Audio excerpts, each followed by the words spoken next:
Welcome to the Invader Historical Foundation YouTube channel. I'm Jonathan Claiborne.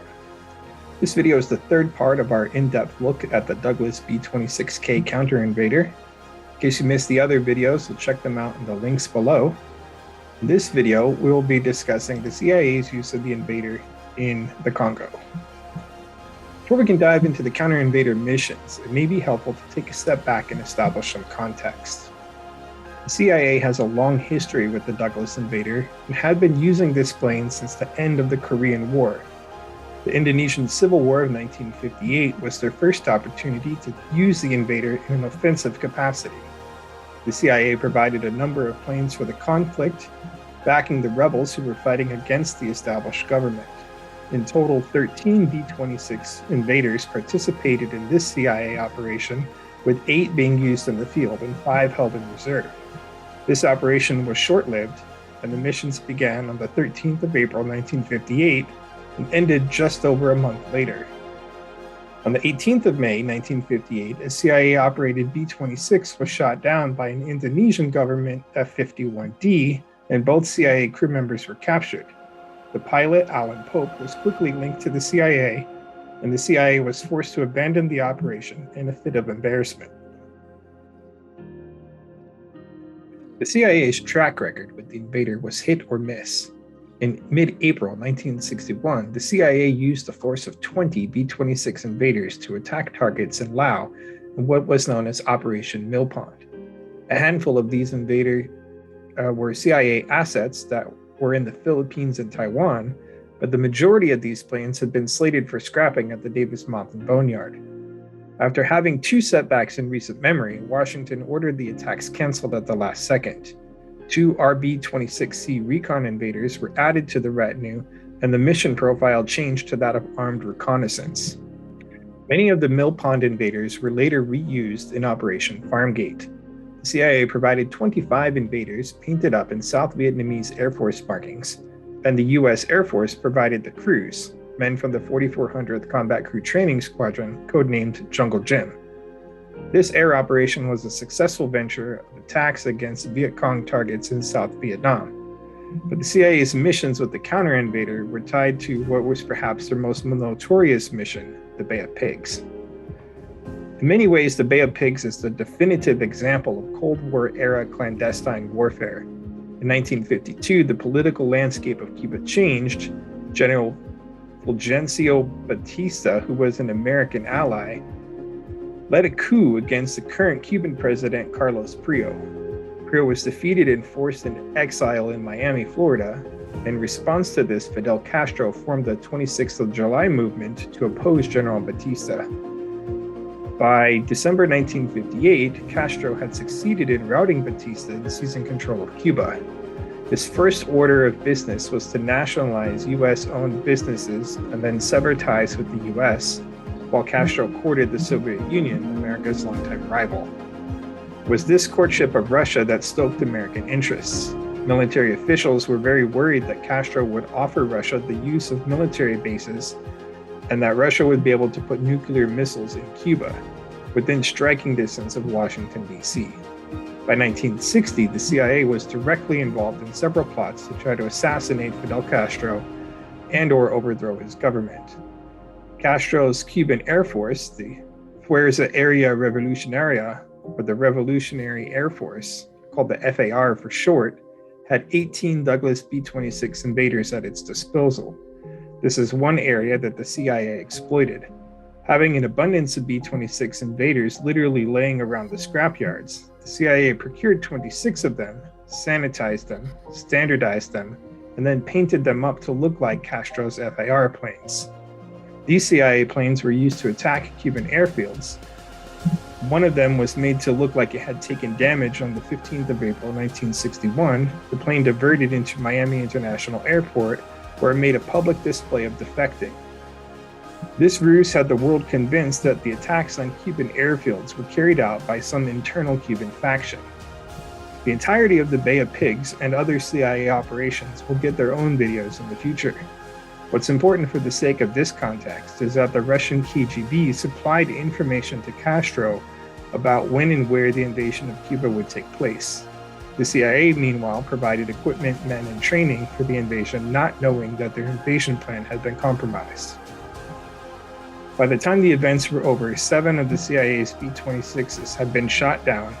Between bad luck and bad weather, Castro's forces being alerted to the invasion, the whole operation ended in a failure. This is not the end of the CIA's fight against the communists, and that brings us to the Congo. The events in the Congo are somewhat complex. To understand how the CIA got involved in the Congo and why they requested the B-26Ks in particular, we need to look at the history of the conflict in the Congo, as these two things are closely intertwined. Civil war raged throughout the country from 1960 to 1967. If you look at the war in the Congo, which is now called the Congo Crisis, it can be described as 3 smaller wars fought back to back to back. The first of these was the Congolese succession in 1960 to 1963, and then the Simba rebellion from 1964 to 1966, and then the mercenary revolt in 1967. To understand why the conflict in the Congo broke out in the first place, we have to back up a little to the 1950s. France controlled a sizable portion of Africa.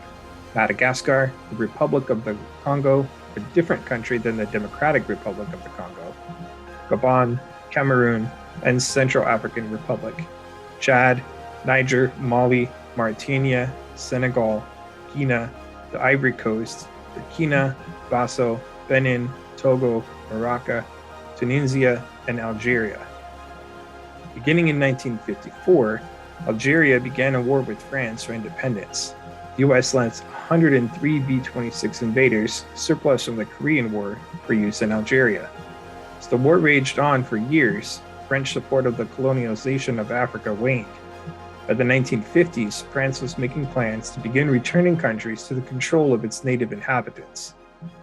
The war in Algeria continued until 1962, when France surrendered and conceded independence. Like the French, the British also controlled a huge swath of Africa: Gambia, Sierra Leone, Liberia, the Gold Coast, Togoland, Nigeria, the British Cameroons, Southwest Africa, the Dominion of South Africa, Botswana, Rhodesia, Nyasaland, Mozambique, Tanganyika, Zanzibar, Uganda, Kenya, Somaliland, Anglo-Egyptian Sudan, Egypt, and Libya. For Britain, their hold on Africa began to loosen with Egypt. They developed strong anti-British sentiment after World War II, largely as a result of the British coup in 1942, where they forcibly replaced Egyptian King Farouk with Prime Minister Hussein Sari Pasha. Egypt revolted in 1952 with a successful coup. So by 1959, England and France are both finding themselves in the middle of tensions and conflict in Africa. Both countries are talking about returning their colonies back over to the indigenous people who live there, and both countries have begun training the local people of their colonies in the ways of governance and administration to smooth a smooth transition. That was the overall state of Africa in 1959. Belgium, on the other hand, had made no such efforts with their colonies. Their prized territory was a large country known as the Democratic Republic of Congo, or the DRC. They claimed the ownership of the DRC in 1908 and had no desire to give it up. Unlike their British and French counterparts, they made no efforts to train anyone on how to run the country after they were gone, largely because they never planned to leave. In October 1959, Belgium announced suddenly that the Congo would be granted independence in June, but by then it was too late to adequately train replacements for the day-to-day governance of the colony. So on the 30th of June 1960, when the Congo was formally granted independence, it immediately fell into a state of chaos. The crisis in the Congo ultimately unfolded as a result of President Kennedy's mandate to undermine Fidel Castro, and in many ways, the Congo Crisis was just a continuation of the CIA's activities in Cuba with the Bay of Pigs invasion. But before we get into that, let's back up for a moment and explain how the US got involved. In June 1960, when the Congo was made independent, the first president of the country was Joseph Kasavubu, an American ally and anti-communist politician. The first chief of staff was Colonel Joseph Desiré Mobutu, who was appointed to the position by the president and the prime minister after helping to peacefully settle a soldiers' revolt in Stanleyville. The first prime minister was Patrice Lumumba, and he was the odd man out, allegedly.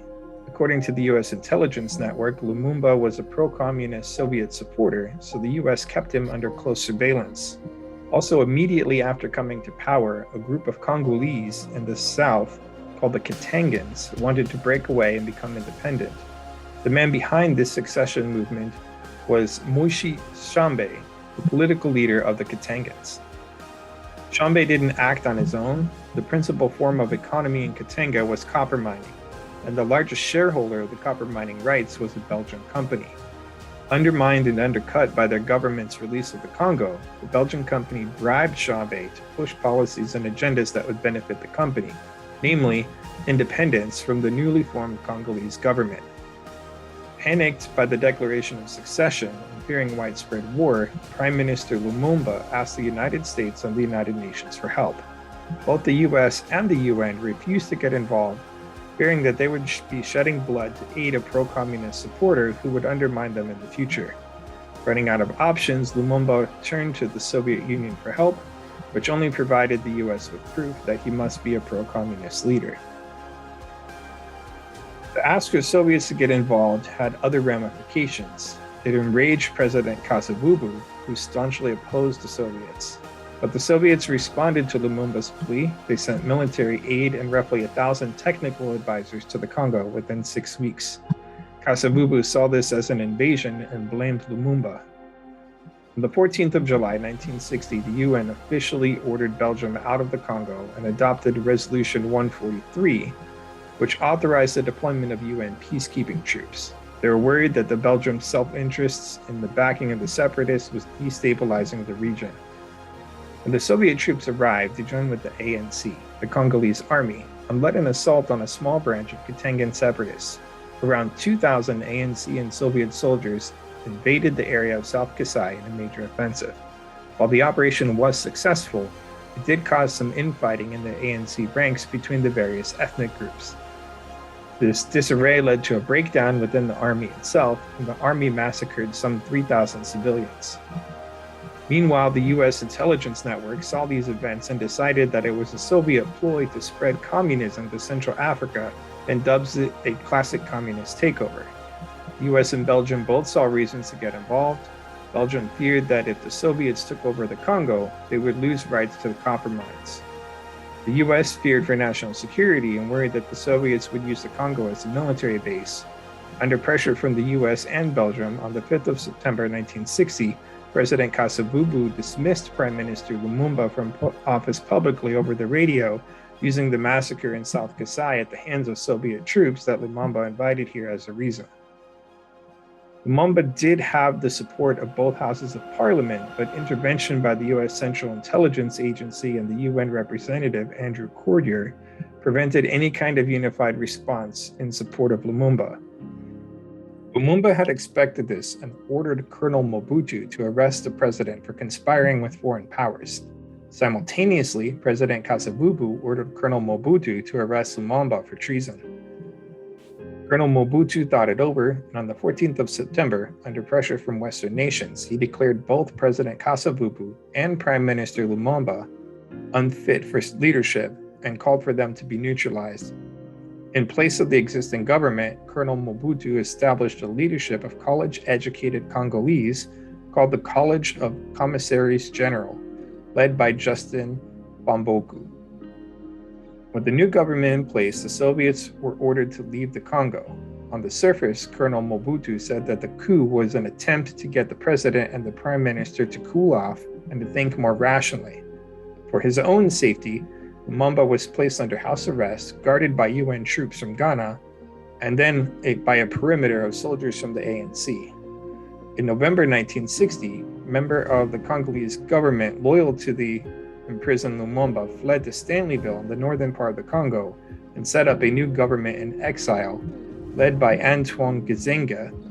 This group set about to solidify their claims and sought recognition from world powers. China and Russia were both quick to recognize the new government, much to the alarm of the US intelligence network. This government in Stanleyville raised an army of 5,500 troops. The central government run by Mobutu had around 7,000. In late November 1960, Lumumba escaped his house arrest and fled north towards Stanleyville, where he thought he could gain support and be safe. However, on the 1st of December 1960, he was captured by forces loyal to Chambé and flown back to Leopoldville in handcuffs. The UN appealed to President Kasavubu for Lumumba's release. Meanwhile, Russia blamed the UN for Lumumba's arrest and petitioned the UN to release Lumumba, disarm Mobutu, and restore Lumumba as the rightful head of the government. The UN deliberated on this act, but the resolution was defeated by a vote of 8-2. Meanwhile, Lumumba was tortured and flown to Fiskville. After a brief stay there, he was flown to Katanga and handed over to forces loyal to Chambé. On the 17th of January 1961, Lumumba was executed, blamed for the massacre of 3,000 Katangans. Lumumba's death was a spark that ignited a powder keg on the global stage. News of his death wasn't known until the 17th of February 1961, when it hit the airwaves and sparked international outrage. Protests were held in London and New York by Lumumba supporters. Yugoslavians that were pro-Lumumba attacked the Belgian embassy in Belgrade. In South Kasai region of the Congo, 7 Lumbists, as they came to be known, were executed for crimes against the Baluba nation. One of these people was the first president of Oriental province, Jean-Pierre Finat. In retaliation, Gizenga's soldiers in North Congo shot 15 political prisoners, including former Minister of Communications Alphonse Sangolo. In February 1961, Colonel Mobutu reinstated President Kasavubu, but this was largely as a figurehead action. Behind the scenes, Mobutu wielded much of the power and influence. After the reinstatement of President Kasavubu, negotiations were held with the Katangans, and for a while it seemed like a compromise would be reached, but the negotiations faltered amid personal animosity between President Kasavubu and separatist leader Chambé. In September 1961, the Katangans laid siege to the city of Jaratville for 6 days and ended up capturing the city and a contingent of Irish UN troops, which they held as prisoners of war. On the 18th of September, the UN Secretary-General, Dag Hammarskjöld, flew to northern Rhodesia in an attempt to negotiate with the Katangans. His plane crashed before reaching the airport, killing him and everyone on board. This ultimately was bad for the Katangans. Hammarskjöld had been replaced by U Thant as the UN Secretary-General.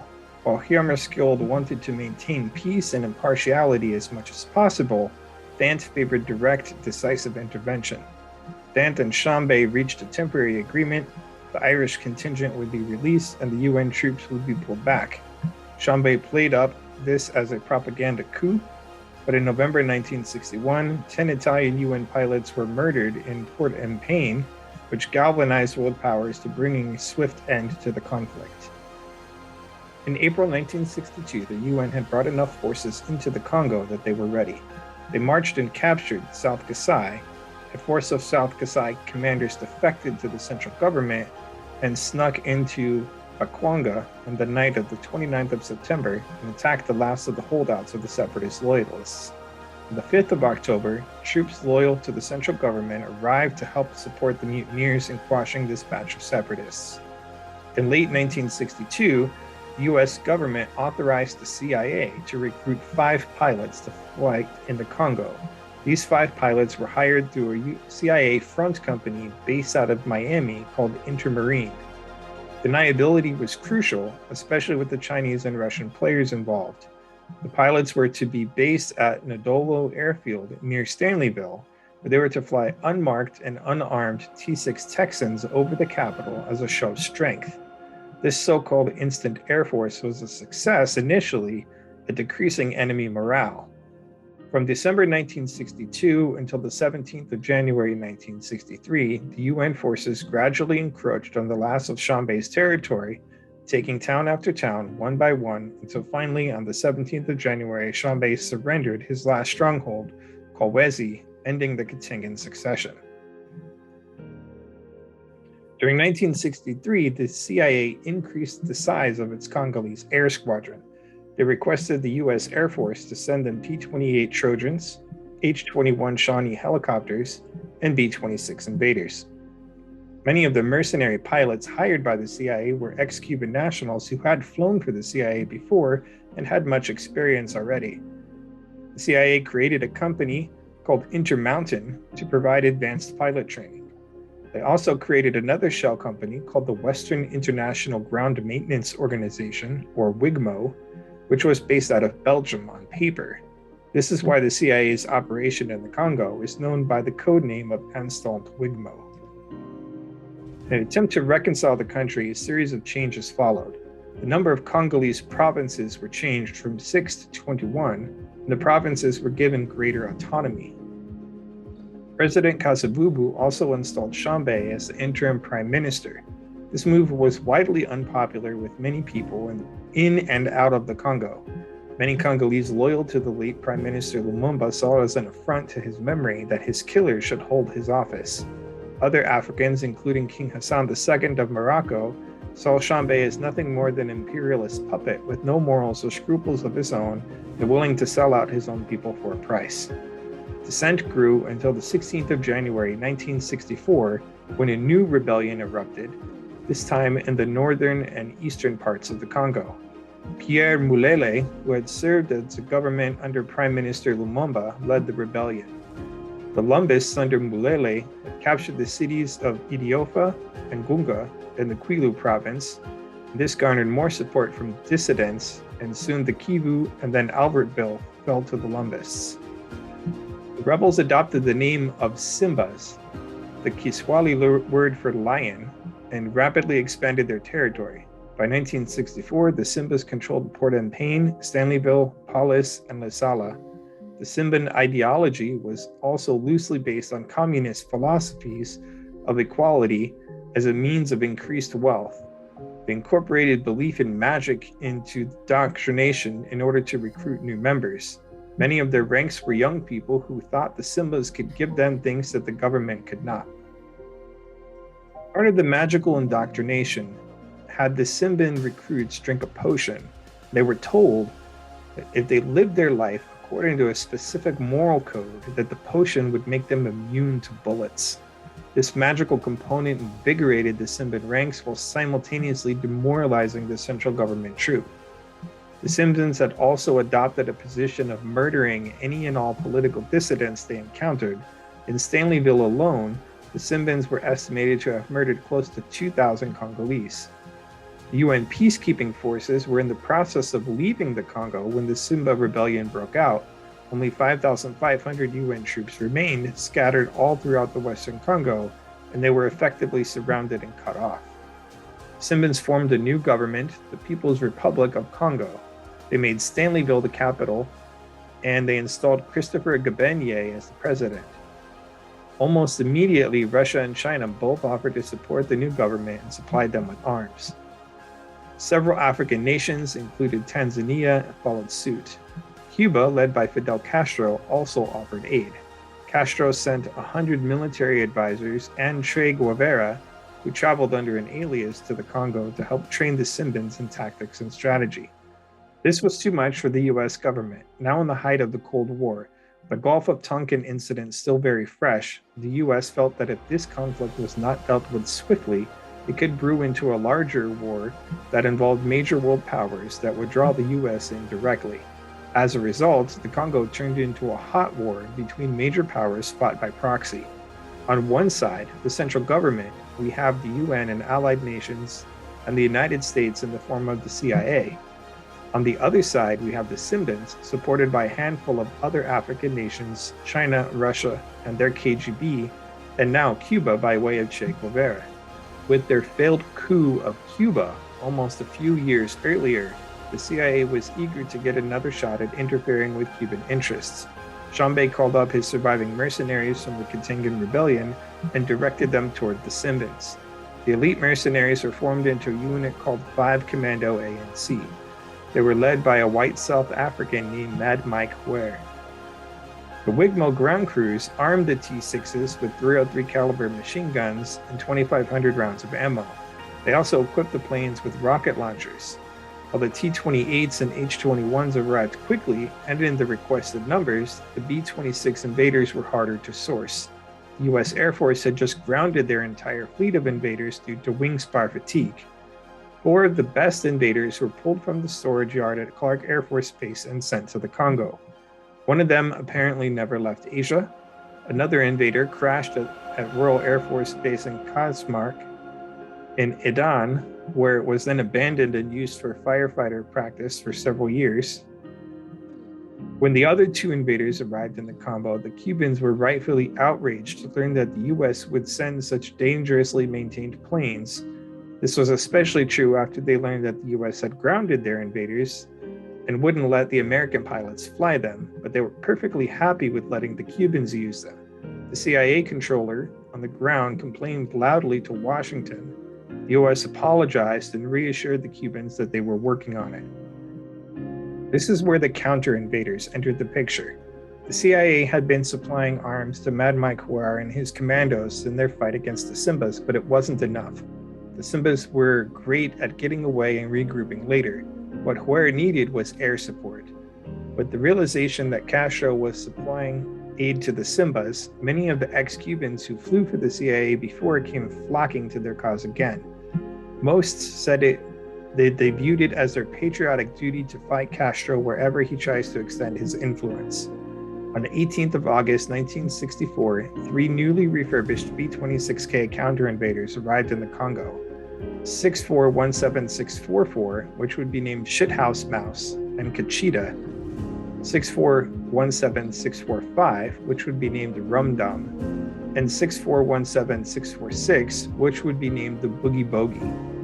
The Cubans, most of them already familiar with the Invader, had very little difficulty learning the new version. The planes kept the original B-26K paint scheme, but they had their serial numbers shortened to the last 3 digits and were painted with Congolese roundels and the Congolese flag. The planes were equipped with 850 caliber machine guns in the nose and rocket pods under the wings. Bombs were prohibited from use on legal grounds, so the planes were outfitted with a permanently installed ferry tank in the bomb bay to give them extra range. Of the 2 classic B-26Bs that arrived, one was kept in the hangar for spare parts, becoming a so-called hangar queen, and the other was fitted with benches on a pallet rack under the plane that could be fitted into the bomb bay in case the crews needed an emergency transport to escape. This plane, 4435890, would eventually be used sparingly on reconnaissance missions and was jokingly named U-3 by the crews as a nod to the CIA's U-2 spy plane. In November 1964, the Simbas rounded up all the remaining white population in Stanleyville and nearby settlements and held them in the Victoria Hotel as hostages. On the 24th of November 1964, a force of Belgian paratroopers dropped into Stanleyville to free the hostages. This was Operation Dragon Rogue, or Operation Red Dragon, and the paratroopers were tasked with freeing the hostages. During the fighting, some 70 hostages and roughly 1,000 Congolese civilians were killed, but the Belgians did successfully free the majority of the hostages. Unintentionally, this intervention also broke the spirit of some of the Simbas, and the Simban government went into exile. President Gabenye fired his top general, who responded by shooting Gabenye in the shoulder. On the other side of the country, President Kasavubu and Colonel Mobutu had lost faith in Chambe's abilities because he had to rely on foreign intervention, and they also fired him. In January 1965, 2 more B-26Ks arrived, 6417649 and 6417662. They were painted and equipped in the same way as the other 3 B-26Ks. Throughout all of 1965, the 211th Congolese Squadron would be strengthened by an influx of Belgian, South African, French, and British pilots and crews. It was also during this time that the squadron adopted the bull mascot and began painting the Makasi word and bull insignia on their planes. The bull image was taken from a local beer brand named Polar which was brewed by a Uniberg brewing company. Being a composite squadron, the T-28s also received similar artwork. The word Makasi was a local word that meant strength. Since the Simba rebels had no air force whatsoever, the CIA's instant air force did not have to fly air superiority missions. The Simbas also had no manufacturing targets to bomb. While the Simbas did use railways to move troops and materials around, the central government opted not to target those because trains and railways were expensive. They would rather capture them intact. As a result, the entirety of the squadron was focused on close support missions. The tactics used here were the same tactics that would be employed with the 605th Air Commando Squadron in Panama, which we'll cover in the next video, and with Project Big Eagle in the 603rd Air Commando Squadron. Being a composite squadron, the Makasis could employ T-28s or B-26s to enemy targets. Since bombs were not operationally permitted during these engagements, both of the planes were similarly armed with 50 caliber machine guns and rockets. The biggest difference is that the B-26Ks could carry more of both. Tactically, the B-26s were used in one of two primary ways. The T-28 had a slightly faster top speed and could respond more quickly, but it had a stall speed of 72 miles per hour compared to the B-26K's 114 mile per hour stall speed. So the Trojan could pass slower as well. But the B-26Ks had the ferry tanks installed, and they had significantly greater range than the Trojans, which allowed them to hit targets that the Trojans simply could not reach. The other way that they were used in a hunter-killer pair with T-28s. And the T-28s found a particularly hard target, something that they couldn't take out themselves. They would harass it and call in the invaders to come and rain down destruction upon it.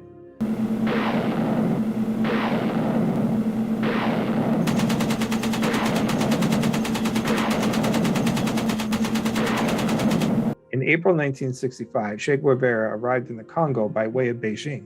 His task, set upon him by Fidel Castro, was to aid the Congolese rebels in assisting in procuring weapons and to assist in providing training for their military forces. The Cubans raised 3 all-black volunteer battalions to go to the Congo and fight on behalf of the rebels. The 1st Battalion would go into Tanzania and then cross Lake Tanganyika and gain entry in North Katanga.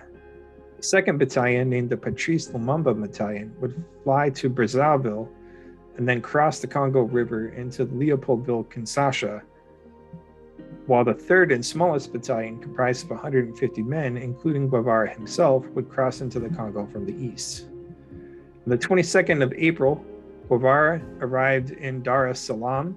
He was met only by junior officials within the rebels' military leadership because the senior officials were busy squabbling over politics and power within the group.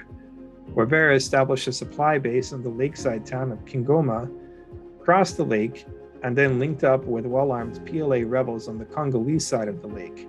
From there, they began a 7-month campaign that Colonel Mike Huer called the Fizi Baraka Pocket of Resistance. As more Cubans streamed into the region to support Guevara in small numbers, Guevara and the PLA began really taking note of the central government's positions. They noted Colonel Huer's forces, the well-defended central government bases, and especially the CIA's Air Force.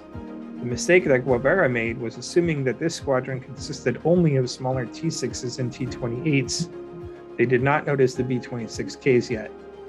For several months, the fighting was a stalemate. The Cubans had some small successes, ambushing a group of mercenaries in August, but mostly they fought guerrilla style with Colonel Huer's forces, who employed similar tactics, and neither force was able to decisively score against the other. Colonel Huer noted, "The enemy were very different from anything we had ever met before. They wore equipment, employed normal field tactics, and answered to whistle signals. They were obviously being led by trained officers. We intercepted wireless messages in Spanish, and it seemed clear that the defense was being organized by Cubans." Due to these changes in tactics, Colonel Huer called in airstrikes on the rebels whenever possible, especially from the B-26Ks. Guevara had managed to set up some regular supply runs of men and material in small boats across Lake Tanganyika, and once Colonel Huer discovered this, the B-26Ks began regular sorties over the lake, attacking enemy ships, sinking them, or turning them back. On the 23rd of October 1965, the tides of war changed. In a public address to other African leaders, President Kasavubu realized that unification was not possible under the current status quo and fired Prime Minister Tshombe, replacing him with Evariste Kimba. He also stated that the rebellion was all but concluded and that he would be sending the white mercenaries home. Colonel Huer, who was a staunch supporter of Tshombe, was furious. The largely pro-Tshombe parliament refused to ratify the appointment of Kimba. On the 20th of November 1965, Guevara and the rest of the Cubans fled back across Lake Tanganyika, noting that the rebel leadership was in full retreat and that the Tanzanian government no longer supported the Cubans and wanted them out. Instead of seeking an alternate candidate that would appease parliament, Kasavubu again unilaterally declared Kimba to be prime minister, which was again rejected, creating a political deadlock. With the government in near paralysis, Mobutu seized power in a bloodless coup, ostensibly to stop an impasse on the 25th of November 1965. This effectively ended the rebellion in one fell swoop. Under the auspices of regime d'exception, the equivalent of a state of emergency, Mobutu assumed sweeping, almost absolute power for 5 years, after which, he claimed, democracy would be restored. Mobutu's coup, which promised both economic and political stability, was supported by the United States and other Western governments, and his rule was initially met with widespread popularity.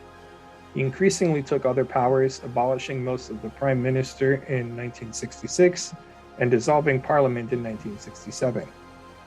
Since Mobutu was endorsed by the US and had no interest in seeking Russian or Cuban political alliances, the US no longer saw the need to intervene.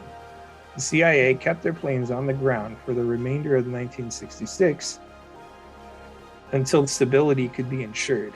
In July of 1966, the B-26Ks were renamed A-26As, and in January of 1967, the A-26As were recalled to the US, where they were needed for another war. The use of the invaders in the Congo was a valuable real-world test for the Air Force. This was the first time that the new counter-invader variant had seen combat. Although the Congolese rebels did not have an air force, the T-28s and B-26Ks of the 211 Squadron still faced danger. Low-level reconnaissance missions often faced small arms fire that could cause serious damage. On one of the squadron's reconnaissance missions, they even encountered a villager throwing a spear at the low-flying aircraft. The Deputy Director of Central Intelligence, General Marshall S. Carter, even briefed President Truman about this event. He showed the president the photo and said that it was an unrevetted surface-to-air missile system. The missile, a Mark I Mod 1, has a manual inertia guidance system, a mobile launcher with a 1 sling power velocity on takeoff, and considerable pucker power on impact. It is, however, of questionable accuracy and has an undetermined CEP. The refire capabilities have not yet been determined. President Truman stared at the photo for a moment and replied, "I hope someone has advised the pilots to fly just a little higher." Just imagine the effect on a young pilot if his career service record showed that he had been downed by a spear. Not all of the threats to the aircraft were combat related. One of the B-26K's many upgrades was a larger, more powerful R-2800 engine. The downside to this is that there was less room in the cowling for the airflow to properly circulate and cool the engines. This hot, humid climate and protracted mission profiles led to a number of engines overheating and threatening to stop mid-flight. A young German engineer with the CIA's fake Wigmo company solved the problem by modifying the cowlings to increase the size of the air intake and to move it to the top of the engine cowling instead of the front. This so-called Congo mod worked extremely well in keeping the engines cool, and the CIA's planes returned to the US just in time to share this information with other planes that were in the process of deploying to another hot, humid climate where these modifications would prove essential. In all, the combat capabilities of the counter-invader were demonstrably proven to be excellent, and this made them the prime choice for use in Vietnam. That's it for this video. I hope you've enjoyed this content. The next video will be discussing the counter-invaders of the 605th Air Commando Squadron in Central America. Thanks for watching. See you next time.